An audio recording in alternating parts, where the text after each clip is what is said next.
So, did my reluctance, inexperience, and lack of knowledge kill our baby goat? Well, we'll see. So yesterday was a sad day at the part-time homestead. We lost our first baby goat. And wasn't our first goat kidding. We've had 3 goat kiddings before, and they've all gone kind of as nature planned, uneventful. We did have to tie off an umbilical cord on one of them, but my wife did that. So yeah, this video, I want to tell you what happened. In hindsight, what I did wrong, what I think I did wrong, and what I could have done better. And then changes that we've made since then to help avoid these issues in the future. So let's just start this off with a short video of what I found when I came home from work one day. Our youngest goat, I think the one that I showed you in the goat introduction video of April, our youngest and smallest goat, who I didn't intend to breed this year, got bred by our buck accidentally, or accidentally on purpose for him. And I was concerned about that goat. I didn't know if she was going to be large enough or big enough to have an uneventful birth. But I came home from work and she did it all herself, and this short video clip here is of that. So today, while I was at work, our youngest goat, the one that I was afraid wasn't going to be able to have her baby, she was so small, she wasn't planned to get pregnant so soon, had 2 babies while I was at work.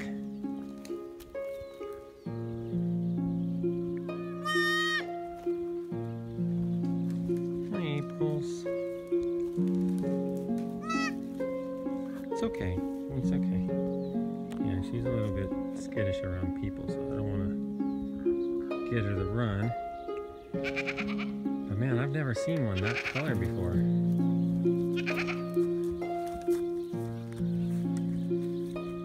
Awesome little light kind of mocha color. But pretty awesome. She did great, I guess.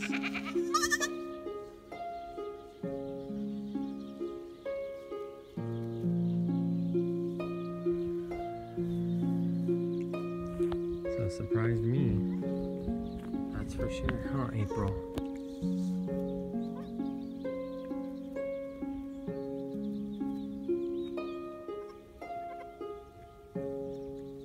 Good job.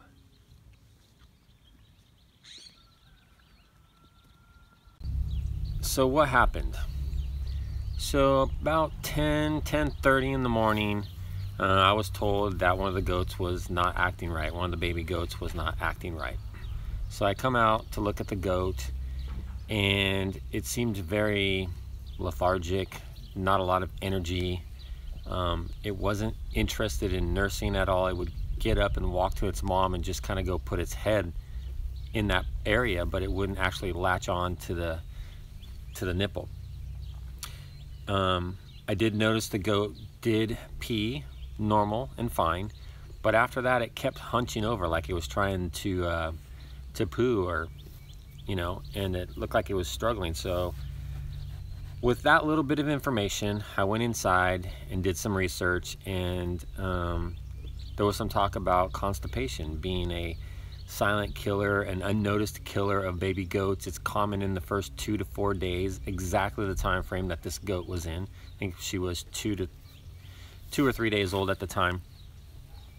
So I thought, okay, what do you do? So recommendations were to give the goat an enema. So I got everything that I had prepared, got some help, came out here, and we, about maybe an hour after I noticed, so this is probably maybe about 11:30ish now, I gave the goat an enema. Massaged the belly. She pooped. It didn't seem hard, compacted, stuck. It seemed normal. It was yellow, formed, and soft.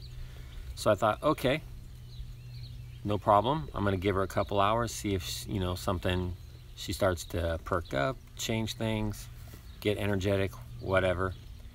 So I gave her a couple hours. About 2:30, I come back out here, and she was just worse.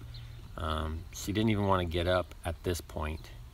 Her breathing seemed a little bit funny, which I didn't notice before. So I'm thinking, okay, what is going on? I don't know if this is going to help. Does she need more time? Does she not need more time? So I go back inside. I'm doing some more research, and I come back out to check on her. Maybe another hour later, same condition. She's just looking worse. So I decide at that point to take her from the mom, bring her inside. And when I pick her up, automatically I could tell there was something going on with her lungs. She sounded wheezy and congested and gurgly. Now, did I miss that from earlier in the morning? I don't know. She wasn't coughing, no sneezing, no runny nose. Just the few symptoms that I described were the only things that I noticed.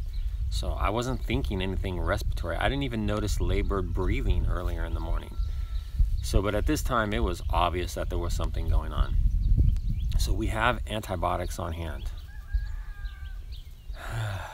But I'm not experienced in giving shots or the dosage. And I know this sounds like excuses to you, but I wasn't comfortable with it. And I still really didn't know for sure what was going on with the goat. So I didn't give the shot. I didn't give antibiotics. I really didn't know what to do, and I kind of just, I didn't do anything. And so the day progressed, more time went by, and eventually by 8 o'clock that night, the goat had passed away.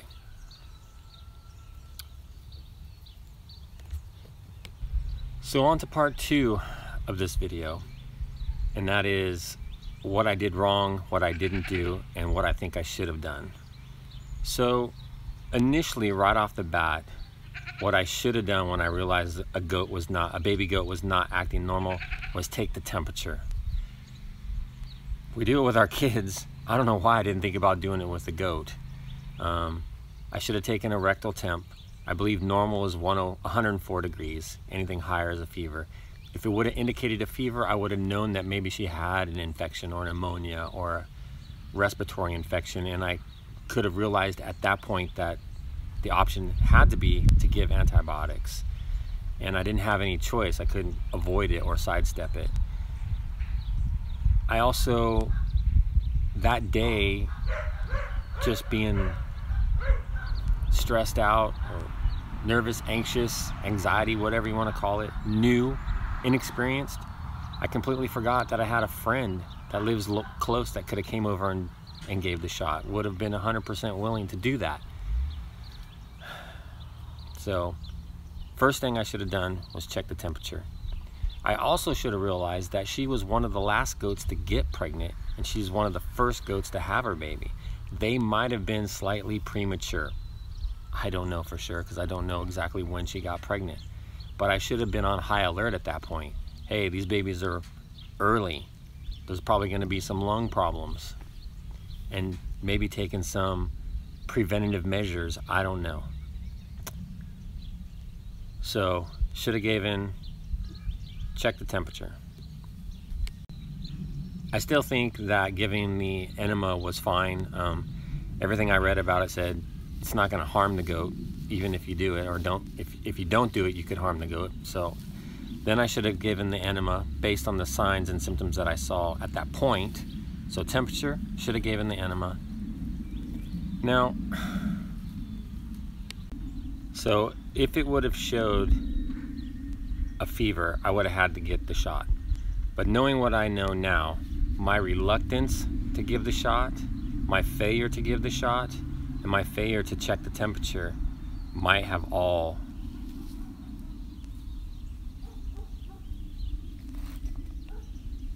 been part of the cause of the baby dying.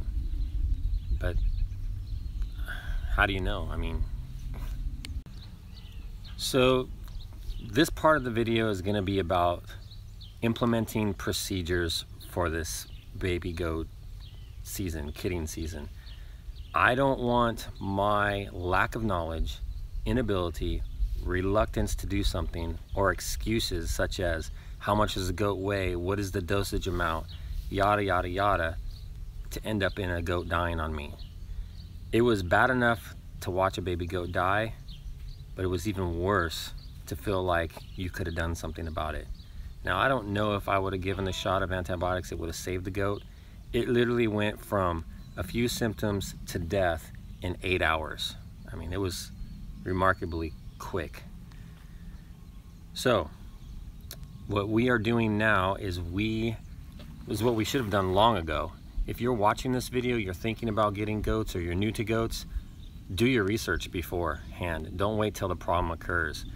You know, we're gonna put together a goat kit, which we kind of had a few things on hand, but I'm telling you, that day when I was running around looking for stuff, I couldn't find anything. I mean, when you need something, why is it you can just never find it? There we go, another excuse. So we got a goat kit, right? And we've got everything under the sun in this goat kit. Also, my wife is putting together a chart with antibiotics that we have on hand, the weights, and the dosage amount for each weight, so there won't be any excuses. I'm also going to be giving any shots that we have to give in the future with guidance from my wife, who does that stuff on a regular basis, and she's kind of the medical person in the family and can handle all that stuff, as you've seen before in the other video where I panicked and she didn't. But so I'm going to be doing and learning all those things. And I also, in that kit, is a step-by-step instructions, like a checklist for me to go through so I don't get sidetracked or just distracted and don't do something. And one of the first things is checking temperature. So